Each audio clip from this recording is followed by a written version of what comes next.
Hello students, we are here discussing question 20 of KVPY SA paper which was held in year 2016. Let's observe what this question says. It says that the water falls down a 500-meter shaft to reach a turbine which generates electricity.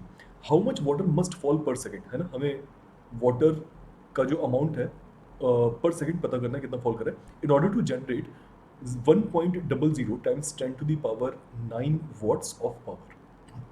Assume 50% efficiency of conversion and G is 10 meters per second. So basically water काफ़ी ऊंचाई से नीचे गिर रहा है, turbine पर वो splash करता है एंड देन उसके बाद में अपनी पावर ट्रांसफर कर देता है so that turbine can generate the electric power, right. So इसमें 50% एनर्जी का लॉस होता है, ठीक है. सो हमें ये पता लगाना है कि कितना वाटर यहाँ पर सेकेंड यहाँ पर फॉल कर रहा होगा. सो इसे अप्रोच कैसे करेंगे? सबसे पहली बात कि अगर हमें पावर जनरेटेड बाय वाटर के बारे में सोचना है तो मैं उस पावर को कैसे लिखूंगा. ट्राई टू अंडरस्टैंड कि वाटर जब नीचे गिरेगा तो उसकी potential energy is going to convert into kinetic energy. So कितनी तेजी से ये पोटेंशियल एनर्जी काइनेटिक एनर्जी में कन्वर्ट हो रही है उसका रेट ही हमें पावर प्रोवाइड करेगा. So power provided will be equal to change in the potential energy over change in time, right? So we can say it is equal to change in mass upon change in time times g into h. So mgh divided by t को हमने इस तरह से represent कर लिया. आप चाहे तो इसे बहुत शॉर्ट ड्यूरेशन ऑफ टाइम के लिए du by dt and dm by dt से भी रिप्लेस कर सकते हैं. It is up to you guys कि आप इसे कैसे समझना चाहते हैं. मैं यहाँ पर एवरेज पावर की बात करूँ over a long duration of time. So यहाँ पर what is delta m by delta t? It is nothing but rate of change of mass, right? Or rate of flow of mass. So how can we represent rate of flow of mass? We can say कि rate of flow of mass is nothing but density multiplied by volumetric flow rate or how much volume is flowing per unit time, right? मैंने basically किया क्या कि mass को density times volume से represent किया. Since density constant होती है तो वो mass तो वो time के साथ में change नहीं कर सकती है. So अगर mass change करता है time के साथ तो वो सिर्फ तभी और तभी कर सकता है जब वॉल्यूम चेंज करा. यानी कि मास फ्लो रेट इसलिए हुआ है क्योंकि वॉल्यूमेट्रिक फ्लो रेट है, राइट. सो वही volumetric flow rate delta V by delta T मैंने यहाँ वी डॉट से रिप्रेजेंट किया. This is representing volumetric flow rate into G into H.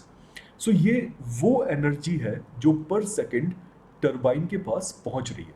पर इस एनर्जी का 50% जो अमाउंट है सिर्फ वही कन्वर्ट हो पा रहा है यूजफुल पावर में, राइट. सो इसका मतलब हमारे पास एफिशिएंसी 50% है.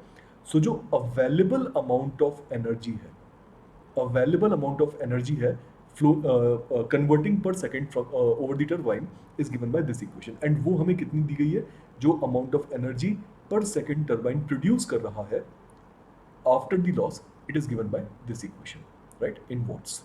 सो हमें इस इक्वेशन में v डॉट पता करना है. आप देख सकते हैं यूनिट्स सभी ऑप्शन के अंदर मीटर क्यूब में है. सो पर सेकेंड कितना meter cube of liquid flow करना चाहिए इसमें सो दैट कि हमें रिक्वायर्ड अमाउंट ऑफ पावर मिल जाए. सो उसके लिए v डॉट की वैल्यू आ जाएगी that will be 10 to the power 9 divided by density times g times h times ये वाली क्वांटिटी दैट इज 0.5, राइट. आप इसे सॉल्व कीजिए सारी वैल्यूज रख करके. वैल्यूज स्टैंडर्ड है. सो हमें रो की वैल्यू पता है दैट इज 1000 और 10 to the power 3. G 10 given है, हाइट 500 गिवन है एंड 0.5 एज इट इज.